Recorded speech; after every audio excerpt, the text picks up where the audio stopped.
للمؤتمر الصحفي للمدير الفني للنادي الاهلي رينيه فايلر. ماذا سيقول رينيه فايلر عن هذه المباراة؟ تفضل. Félicitations pour la victoire du match. 3 minutes. Évaluation pour le match. Un petit commentaire sur le match. Alors, Ismaïli, ils ont bien commencé le match, les premières 15 minutes. الإسماعيلي بدأ كويس أول 15 دقيقة. On a besoin de ce temps-là pour être dans le match, mais c'était aussi clair parce qu'on a eu quand même beaucoup de changements. وطبعا احتاجنا ربع ساعه عشان نرجع تاني نبدا الماتش نلعب لعبنا، وده كان طبيعي لان في لعيبه بتلعب، يعني في تغييرات كتيره في التشكيل، لعيبه بتلعب لاول مره ما بتلعبش بشكل دوري. Après 15 ou 20 minutes, on a encore donné une seule occasion à notre adversaire et nous avons quand même créé des occasions. À mon avis, on a très bien joué. On a très bien joué offensivement contre un adversaire qui est aussi fort. Et à la fin, on a gagné ce match-là. اول 15 او 20 دقيقه يعني جت فرصه واحده لحد فرصه بس للخصم مقابل كذا فرصه لينا، واعتقد ان انا شايف ان احنا لعبنا كويس قدام خصم لعب كره كويسه وفي الاخر استحقنا الفوز.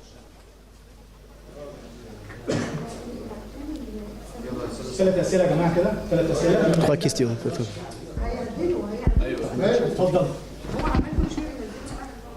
اتفضل. انا مش عارف انا بعمل ايه كده عشان شوت تطلع صح؟ انت عايز كده؟ خلاص هسيبه كده. اوكي. حاضر. بس المفروض المدرب يكون عن اوكي. احمد خالد بريد الوطن. Je vous félicite pour la victoire. عايز اسال حضرتك النهارده شفنا تراجع في مستوى محمد هاني. Aujourd'hui on a vu le niveau. الاسماعيلي من الناحيه الشمال بشكل كبير، تقييمه لاداء محمد هاني النهارده، وطبعا تقييمه لاداء معلول مع العوده للمستوى. On a vu que Mohamed Haï, son niveau n'est pas le même, il a un peu diminué et le témoin que toutes les médias offensifs de l'Ismaïl حلول، يعني اللعيبه بتاعتهم عندهم حلول، وكان مدافع مش ممكن ياخد كل الكور، مش ممكن يقطع كل الكور، يعني ممكن يبقى يقطع بعض الكور وبعض الكور تعدي من ناحيته زي ما حضرتك بتقول بيعدي من ناحيه محمد هاني، ده طبيعي بالنسبه لاي مدافع، بس هو شايف ان اداؤه كان كويس النهارده. Et deuxième question. Ali Maloul, votre évaluation d'Ali Maloul après son retour, comment vous voyez la performance d'Ali Maloul? Alors, comme j'ai déjà dit plusieurs fois, je répète, hein, je ne vais pas juger des joueurs personnellement. Hein. Je dis de notre équipe, de temps en temps je fais une remarque de quelques joueurs. Moi, je suis content qu'il est de nouveau avec nous. Mais je ne vais pas dire des détails sur une performance de joueur. بالنسبه لعلي معلول تقييمه بيقول هو ما بيحبش يعمل تقييم يعني على الملأ في مؤتمرات، هو زي ما بيقول لحضرتك هو بيحب حاجه زي كده بيقولها في كل مؤتمر، بيحب يقولها مع داخليا جوه الفريق، بس هو سعيد بعودته وبرجوعه تاني للفريق. السؤال الثاني. On a deux questions. نطمن على كابتن رامي ربيعه. La blessure de Rami Rabia, c'est grave. Il a eu des problèmes musculaires et c'était aussi une protection hein, parce qu'on a beaucoup de matchs et c'était le moment aussi de donner des minutes pour la première fois après son absence de Saad. Et oui, c'est une protection, je ne pense pas que c'est si grave. هي مشاكل عضليه، شد عضلي، وانا بس فضلت ان اريحه عشان عندنا ماتشات كتيره بعد كده، وكانت فرصه ان ادي لسعد سمير بقى له فتره بعيده عن الفرقه ان ادي له بعض الوقت ان ينزل وياخد ثقه، خصوصا ان في ماتشات جايه محتاج اللعيبه كلها تبقى جاهزه. فيليسيتاسيون. Merci. اخر سؤال. اتفضل سؤال. طبعا امبارح من صفايا. Félicitations pour la victoire d'aujourd'hui. طبعا الحصول على 21 نقطه. Maintenant 21 points de 7 matchs consécutifs sans faute. C'est les supporters de Ali ont maintenant l'habitude de voir son équipe gagner toujours. Quelle est la difficulté à chaque fois, la mission est plus difficile parce qu'à chaque fois vous devez gagner. Et le niveau, ça augmente. Mais Ismaïli maintenant. Avec la combinaison de matchs, comment vous voyez votre mission avec l'équipe? Alors, vous savez aussi comme moi, hein, le foot est de temps en temps fou. Hein. On demande tout le temps des victoires. Moi, je suis pour ce moment-là très content. وبقول لحضرتك طبعا حاجه عارف كره القدم دي مجنونه، الواحد طبعا بيتمنى يكسب، ودلوقتي لغايه دلوقتي انا راضي الحمد لله، ماشيه الدنيا زي ما انا عايز، ماشيه النتائج زي ما انا عايز. Pour tout, je ne regarde pas seulement le résultat, je regarde la progression de tout le monde. Et pour ça, je suis aussi très content. Mais c'est clair, hein, si tu gagnes, tu as toujours des difficultés encore un peu plus de continuer de gagner. Mais la seule chose qu'on peut faire, c'est le meilleur boulot. Et on va tout le temps faire notre meilleur boulot. Et si on va perdre une fois, c'est aussi le foot, ça c'est la vie. mais on va essayer de gagner des matchs. بيقول لحضرتك طبعا انا سعيد بالفوز، بس الفوز مش كل حاجه، يهمني برضو الاداء، ويهمني احس ان في تطور في الاداء الفني، ان في تطور فني حصل للعيبه، وانا سعيد بده. وطبعا طبيعي اي مدرب عايز يكسب كل الماتشات، بس لو حتى حصل هزيمه مره ولا حاجه مش نهايه الدنيا، دي كره القدم.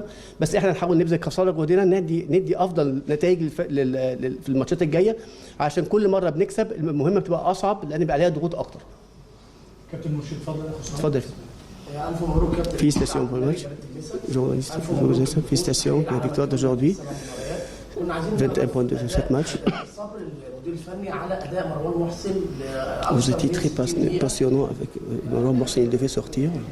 Il n'avait pas joué un bon match pour vous, vous n'avez pas remplacé, vous avez donné beaucoup de temps. Alors, Et quel est votre point de vue pour le match, le prochain match contre l'Ittihad d'Alexandrie? Comment va le prochain match? alors, d'abord, comme je t'ai déjà dit, je répète encore une fois, je ne vais pas juger des joueurs ici.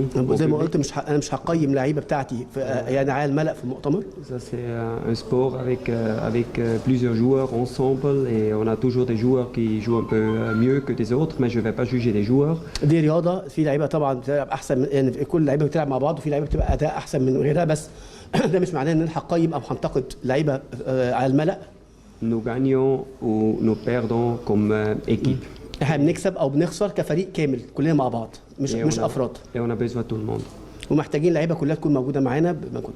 Et aujourd'hui, on a gagné ce match-là, ça veut dire on est heureux maintenant et à partir de demain, on va préparer le prochain match et je sais aussi ça va être très dur le prochain match, mais pour ce soir, on est content pour ce match-là et j'aimerais pas encore discuter des choses qui vont arriver le prochain match.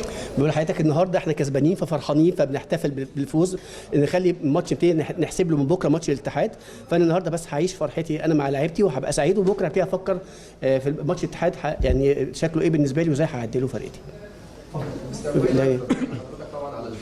Félicitations pour la victoire, les 3 points d'aujourd'hui. On commençait à avoir un record. Saison 2005-2006, il avait un record, 11 victoires consécutives. Vous êtes 7e victoire, vous vous approchez du record. Vous pouvez casser le record de Manu José da Silva qui l'a fait en 2005. Je vous dis la vérité, c'est pas un but. بقول لك الحقيقه ده مش هدف من اهدافي، ده مش Moi, هدف j'ai des بالنسبه لي. autres perspectives, mais j'ai même pas su ça. Et pour moi, je répète encore une fois, et toujours, d'abord tout, la progression. Hein, de temps en temps, on regarde que le résultat, mais comme entraîneur, hein, parce que ça c'est le sport. De temps en temps, tu as la chance, après tu as malchance. Pour moi, c'est important comment l'équipe progresse, et pour ça, je suis très content. بيقول لحضرتك انا حتى اول ما اعرف منك المعلومه دي مش عارفها، وده مش من طموحاتي ولا من احلامي ان أنا اكسر رقم قياسي. انا اهم حاجه عندي اداء فرقتي، وده بكررها مره ثانيه، مش بس النتائج مهمه بالنسبه لي، بس التحسن والتطور الفني للعيبه اللي بتحصل من ماتش لماتش، اللي بتحصل على فرقتي من ماتش لماتش، واللي انا بلحظه، وده هو بالنسبه لي ده المكسب الحقيقي. شكرا.